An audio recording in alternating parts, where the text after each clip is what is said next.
கோலிவுட் திரையுலகின் நட்சத்திர ஜோடி விஜய் அமலா பால் விவாகரத்து செய்ய போவதாக கடந்த சில நாட்களாக செய்திகள் பரவி வருவது தெரிந்ததே.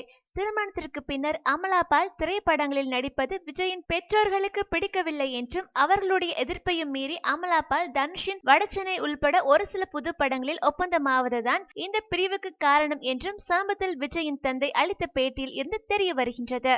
இதை குறித்து இதுவரை அமலா பால் தரப்பில் இருந்து எந்த விளக்கமும் தரப்படாத சூழ்நிலையில் அமலா பாலுக்கு நெருங்கிய வட்டாரங்களில் விசாரித்த போது இன்று வரை விஜய்க்கும் அமலா பாலுக்கும் எவ்வித கருத்து வேறுபாடு இல்லை என்றும் அமலா பாலுக்கும் அவருடைய மாமனார் மற்றும் மாமியாருடன் ஒரு சில விஷயங்களில் கருத்து வேறுபாடு ஏற்பட்டுள்ளதால் அது விவாகரத்து வரை போயிருப்பதாகவும் அனைவரும் உட்கார்ந்து பேசினால் இந்த பிரச்சனையை சுமூகமாக முடித்து விடலாம் என்றும் கூறினர். திருமணம் காரணமாக வடசென்னை படத்தில் இருந்து சமந்தா விலகியதால் தான் அந்த கதாபாத்திரத்தில் நடிக்க அமலா பால் ஒப்பந்தமானதாகவும் ஒருவேளை சமந்தாவை வடசென்னை படத்தில் நடித்திருந்தால் விஜய் அமலா பால் விவாகரத்து பிரச்சனையே தோன்றியிருக்காது என்றும் அவர்கள் மேலும் கூறினர்.